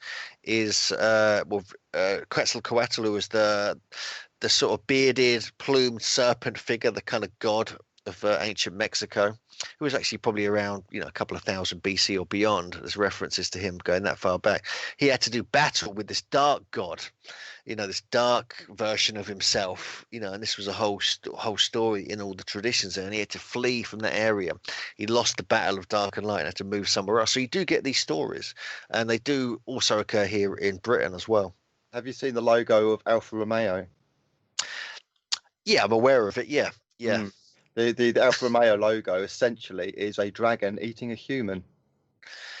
Well, that's quite worrying, isn't it? It is. I mean, this is for a sports car, and they've got a logo. And I believe I'm right in saying one of the Italian presidents, it might have been Berlusconi, or prime ministers, whatever you want to call it, I think had the depiction of this kind of carved out in his lawn in the back garden as well, of literally a dragon type being eating a human. And the human is kind of, you only see half of it. You see the torso and the head and two arms flailing out, and the rest of the dragon or snake-like creature is kind of curled up.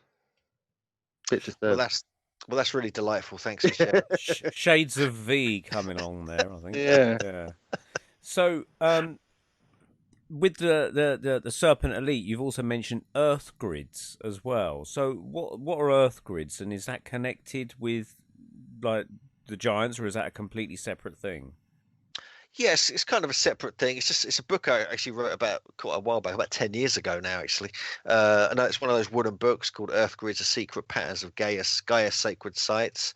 And yeah, it just looks at, I'm very interested in the geomancy of the land, the distribution of sacred sites. Now they seem to be connected by harmonic distances. And they sort of encode their own location within the site if you know how to read it, and so on and so forth. So there's a whole, you know, it's a whole kind of you know, area of research I've done over the last couple of decades, really. And you know, looking at the idea that ley lines go all the way around the world, and so therefore ancient cultures may have been aware of each other. There's also these great dragon earth energy currents, again, which is the serpent and dragon symbolism, which we find everywhere. all over the place, so literally in different parts of the world in different epochs. And so, was this symbolism of the dragon and serpent partly to do with earth energies? The feng shui traditions of the East certainly believe so. And also we have, the Western geomancy as well. So yeah, I've just been sent some images of the Alfa Romeo here. I'm just looking at yes, the dragon is eating the human. Yes, Yep, that's and it's correct. definitely it's not a tongue, because some people might say, oh, it might be a tongue. Well, tongues are forked. This one is not. It's got 3 protrusions. It's got a head and it's got a torso and 2 arms coming out. Delightful, isn't it? Yes, that is utterly delightful. Thank you. And it's one of those things where you only see it when you see it. In a car showroom or like a classic car show, nobody would pay any attention. But once you see it, you can never unsee it. I can't unsee that now. Okay, that's fair enough. But yeah, you get story. You look at the Arthurian tradition of serpents and dragons and things like that, and they're battling with dragons. The dragons are eating people. So there's traditions of this. It's like a whole kind of like a sacrificial thing, like the king is dead, long live the king, all that kind of stuff. And you get that with the giants as well. But oh god, that's even that's even worse. So for people listening, Google Alfa Romeo logo and then have a look at the old logo. So the new one, they've sanitized it a little bit. The old one that I've just given on Skype to you guys, that is very clearly a dragon eating a human with a crown on top.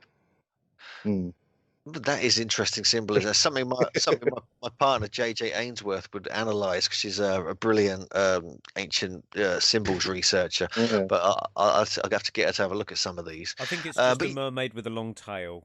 With a fancy dress on. Yeah. Okay. But with this Earth grids thing, it kind of is a kind of global thing. I mean, you start looking into the numbers. I'm very interested in ancient metrology and Earth's geometry. The nature of almost like the way the landmass is forming, like a geometric system, if you look carefully. And there's traditions of this that go way back. You have Native American traditions talking about the crystal at the center of the earth and how it reflects onto the surface, creating these spots of the fawn. They call them all the power spots, where then ancient sites are then built. And you have all this light phenomena happening at sites, specific locations, and if you actually match them up, it seems to form patterns in the landscape. So the list goes on. It's a really, really interesting, weird subject. And then you have the whole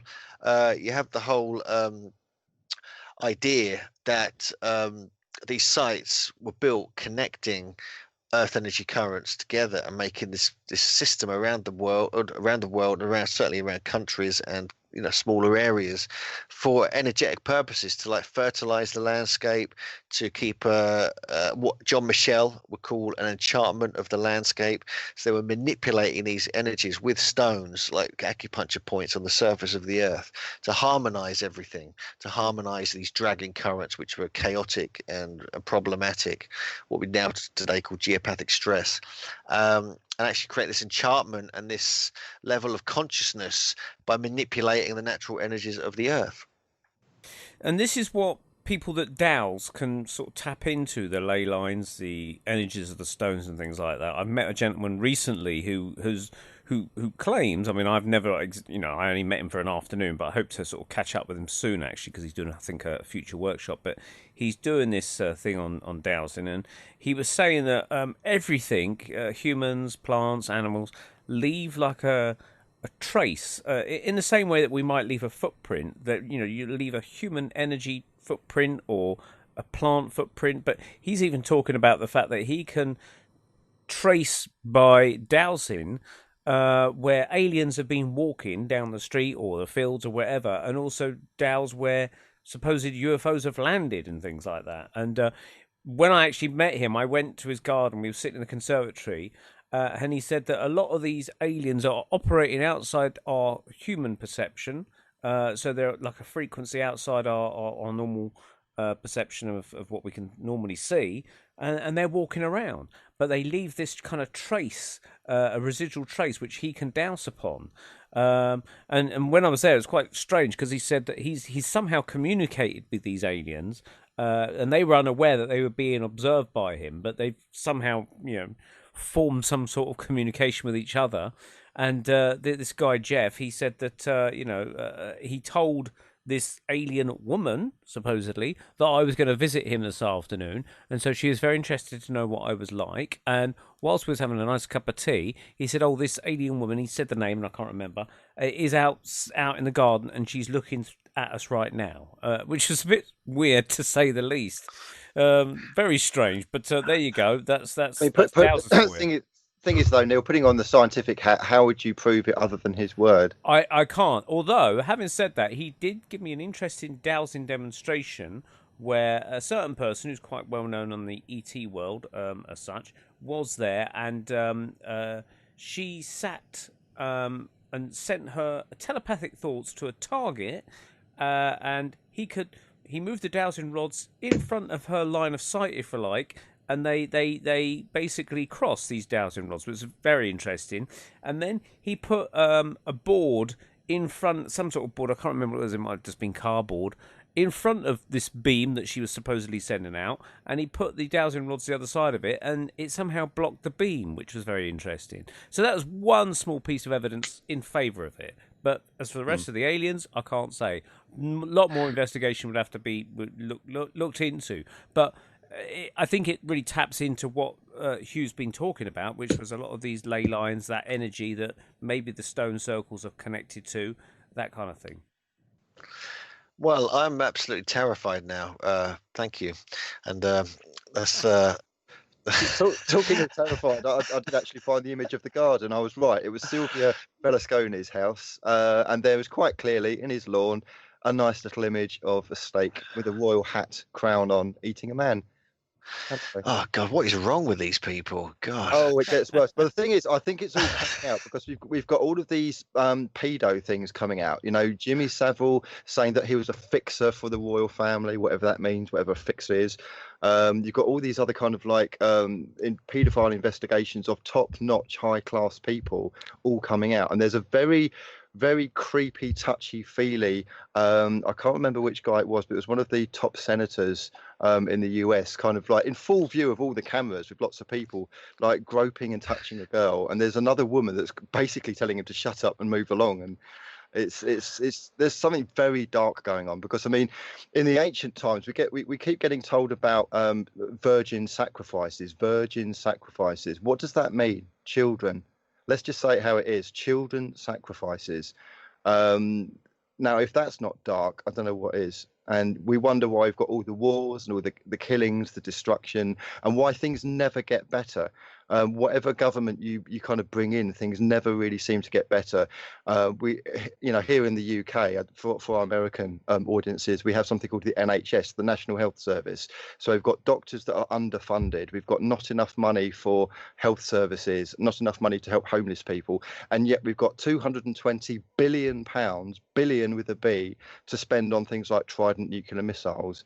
It's just bizarre.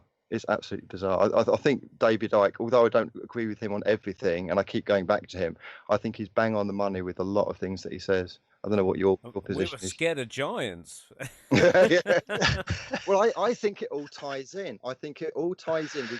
We keep kind of like referring to giants as if they were kind of way back in the past, but we don't know that they've gone away. We don't know that. They're no longer kind of like in the public view now. You can't, you can't find a giant apart from just tall people, but certainly not giants with kind of double rows of teeth or triple rows of teeth. But what if they're still controlling things behind the scenes and we just don't see it? We've got all these kind of deep military underground bases. We've got these allegations of things like Dolce and kind of like these tunnels under the Nevada desert. All of this kind of thing, even the vaults of the Vatican, we don't really know what's down there. And there's allegations that possibly there's kind of like a dark mass that goes on underneath the Vatican. I think it all ties in. I think we're viewing it in terms of history, but I'm just wondering if they haven't actually gone away. Which actually goes on to the next question, Hugh. Is there any evidence that they might still be around somewhere? Yes, there is actually evidence, strangely, on the Solomon Islands in the Australia. I think it's the Solomon Islands is like near Australia, north of Australia.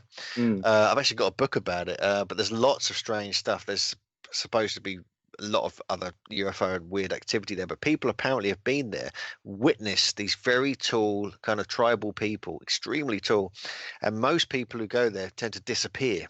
And nothing more is said about it. How long? What's the latest report? How long ago is this? Oh, I've got a book. It's probably 10 years old. Mm. But I got a friend who's desperate to go there, and I say, great, have a good time.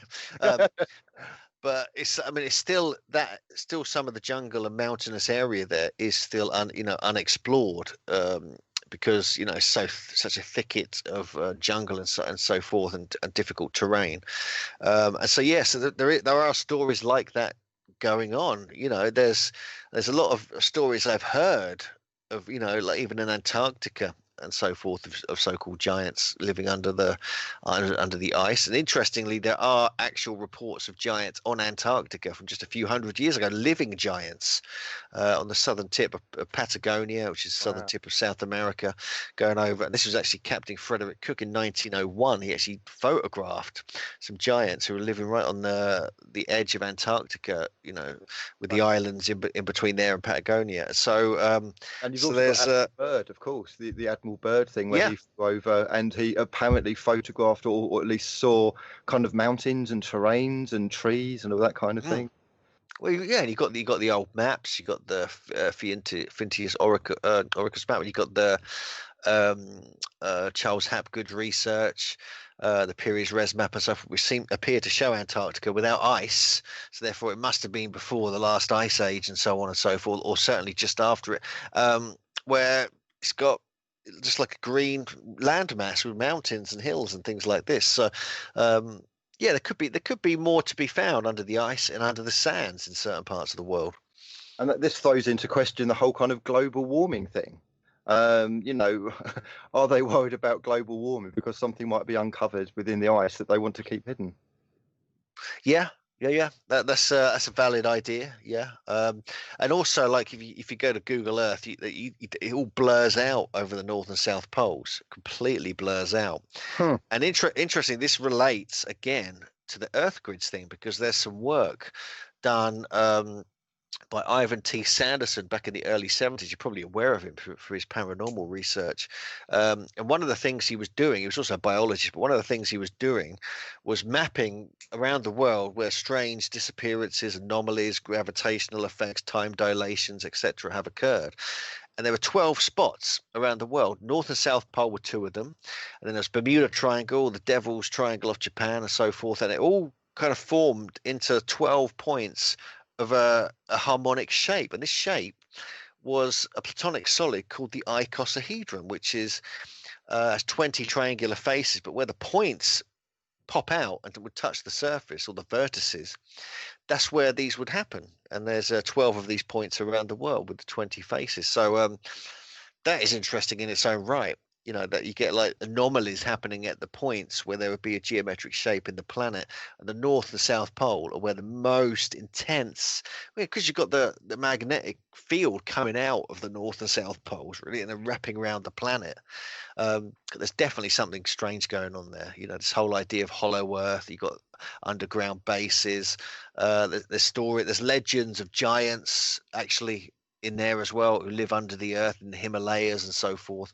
So something to look at, but whether we're ever going to be able to get there and get any proof of anything is a whole other story. Contrary to popular belief, you can actually travel down to Antarctica. My brother did it about a year ago with his stepson and another friend. So there were three of them, and it took a lot of time to get there. But you basically flew to South America and then chartered other planes, and eventually took a ship that sailed you out to the Antarctic. And it's as big as like United States and Australia's put together this whole Antarctica thing. So it's not as if you like step on it. Oh, you're in forbidden territory. You can actually walk around. However, Neil, I've got to correct you. There's you're limited in where you can go. Yes, and I think they've just changed it whereby it's more or less banned now. So unless you're Buzz Aldrin. Unless you're Buzz Aldrin. Well, this is it. You've got all these strange people popping off to the Antarctic. And it's not just for the sun, is it? It was. Didn't Obama go there, and kind of like the Pope, and I don't know, all these crazy people keep popping off down to the Antarctic, and we don't know why. There was the airline booking for about 15 people, all in dark hoods, you know, on one chartered flight. But I don't know if that's a rumor or not. But and also talking about the disappearances, Hugh. I don't know if you're aware of it, but Neil, you might be able to remember this. We had a guest on that was talking about disappearances in national woodlands, especially I think it was the United States, and he was saying that thousands of people disappear in woods and forests every year, and they don't keep statistics on it. It's the police guy, former policeman. I don't know if he's an acting police, a former policeman. I forget his name now. But yeah, he's been looking at disappearance in national parks of kids mostly. It's like thousands of them, and there's no kind of solution of what they are. But he wonders, based upon bits and pieces, it could be a kind of Bigfoot type creature or something like that, maybe. But, you know, it could be connected back to the giants because, you know, why are they taking them away? Are they taking them away for company or to eat? Don't know. Yeah. Scary. Scary. You keep scaring me on this show. What's going on? Well, we are the Paranormal Peep Show. We're not there you go. Nice Earth energies. Yeah, we don't do love and light and fluff. We get straight to the meat and bones. Pardon the pun. Yeah. Well, yeah, the meat and bones Something of. to get our triple teeth into.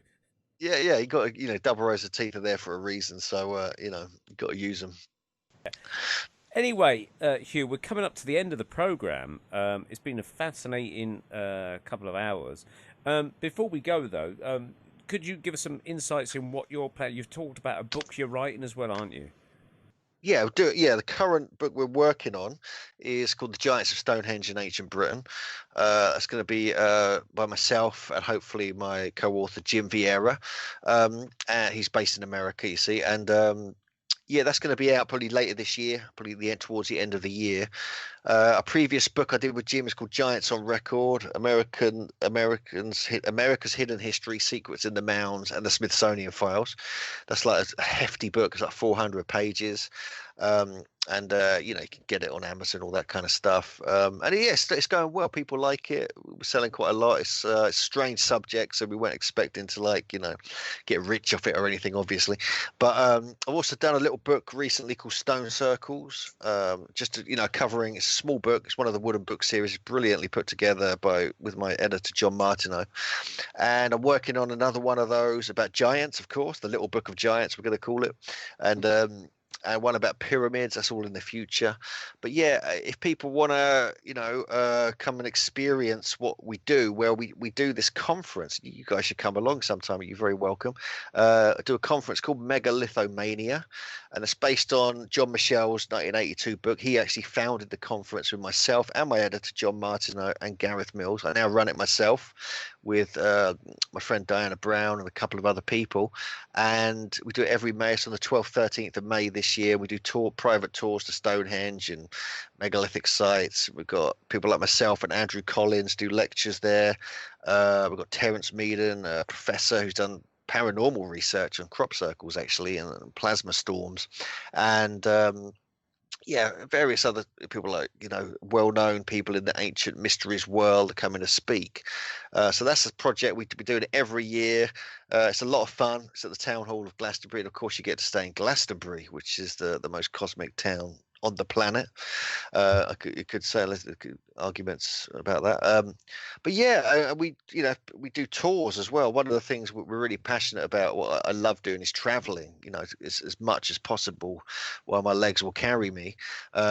So we do tours to places like Peru and Mexico and Turkey to visit Göbekli Tepe. We do tours around England. We do one in July, so people can check it all out on the website and see what we're up to there, which is, I should say, megalithomania.co.uk, and people can just Google my name, Hugh Newman, or hughNewman.co.uk. So there's quite a lot of stuff there. We, like you mentioned earlier, we have this elaborate, huge YouTube channel with something like 600 videos on it now of lectures and explorations and giants research, so people can subscribe to that as well. Excellent. Thanks for coming on the show, Hugh, and maybe your next book could be on dwarves. The big book on dwarves. We've covered the giants. We might as well go in the other direction. Well, I got to be honest with you. That is weirdly something that Jim really wants to do. Is my co-author? He really wants to do that because we've got a load of accounts of little people. There you go. The little people. They're fairies, aren't they? Technically, maybe. No, I mean no. We've got skeletal accounts, but often weirdly these in some parts of America they used to hang out with the giants. No joke. I've got eyewitness accounts of the early explorers. It's in the book, man. It's in the book. So it's weird. So that's kind of we're like, what the hell? But we haven't done it yet. But maybe you've just prophesized something there. I guess, giants and little people being ostracized by mainstream society, they obviously got together to kind of console themselves and share kind of campfire stories about how they dealt with things, maybe, the big stories and the little stories and that. Now, interestingly, you mentioned your megalithic mania, is that right? It's a megalithomania, one word. It's just megalith. Mania. The big presentation in Glastonbury on the 12th and 13th of May. I'd love to come. It's absolutely right up my street. Unfortunately, I can't do it because that is the very same weekend that I am being a guest speaker at the Dreaming Saucers Conference in Oxford, for anyone that's interested in conspiracy theories and saucers. And I'm also the audio-visual guy because I've got to connect up the projectors and video record it and things like that because that's the kind of thing I do. But I wish you well with that. But will it be available for people to look online later on, videos and things you mentioned? Yeah. I mean, most of the previous conferences are up on our YouTube channel, actually. We also sell them as downloads. It helps kind of fund Megalithomania a little bit. But yeah, we always film everything professionally and make them available a few months afterwards. Cool. And are you doing any more ancient alien appearances? Yeah, I'm actually going down in a couple of days to London to do an interview about an episode about geoglyphs around the world, and I'm still involved with that show. We've done a couple of interviews already this year, so that'll be. I think the new season starts in America at least in May or June, then it'll be over here a couple of months later. Cool. Well, we look forward to that. So, if anyone wants to take up like the kind of lifestyle that you're going around the world looking at giants and little people, and how does one start? I mean, you obviously had an interest, a burning desire to get your teeth into it, and it's led you down this pathway. But I mean, for people that want to try and investigate this further, I guess it's buy books or research. But how do you get into it? A bit of both, really. I don't know how I really got into it. I just kind of got drawn into it, and I think I got the travel bug back in 2003 when I went to Mexico. I was like in my late 20s or something, and it just woke me up. It kind of it gave me a whole kind of different perspective on reality and life and what I should be doing, and that really was the trigger point to like I want to travel more. I want to do this. This is insane. And so we do it. Me and my partner JJ, we do quite a bit of traveling. We kind of just book flights to Greece or Sardinia or anywhere and go and explore, and it's a whole new experience, and just get out there. I think it's just it's the experience of doing it, I think, is what and it brings insights as well, because you can see a million photos and all the film footage you like of one particular site you're interested in, but until you go there, we always find things we've never seen before, online or in books or anything like that. There's always something. So that's taught me you've got to go to these sites, you've got to explore. So, to make that into a kind of enterprise where we're actually doing tours now for people, it's like a natural progression. We kind of love showing people around because we've been to these sites many times. We know all the little secrets that the traditional tour guides won't tell you about.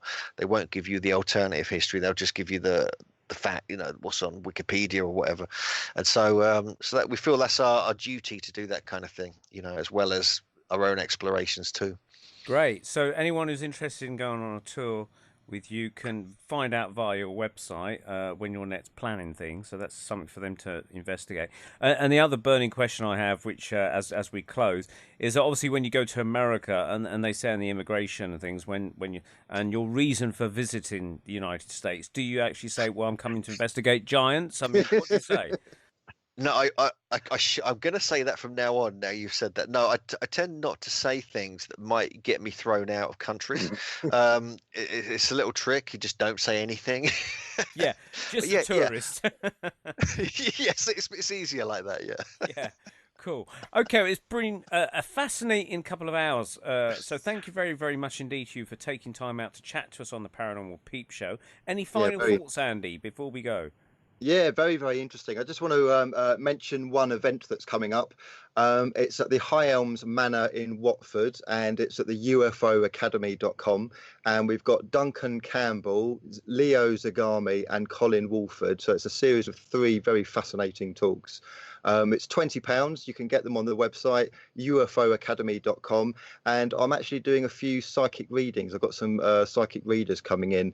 And the timing is from 11 a.m. to 6 p.m. is when the readings will be available.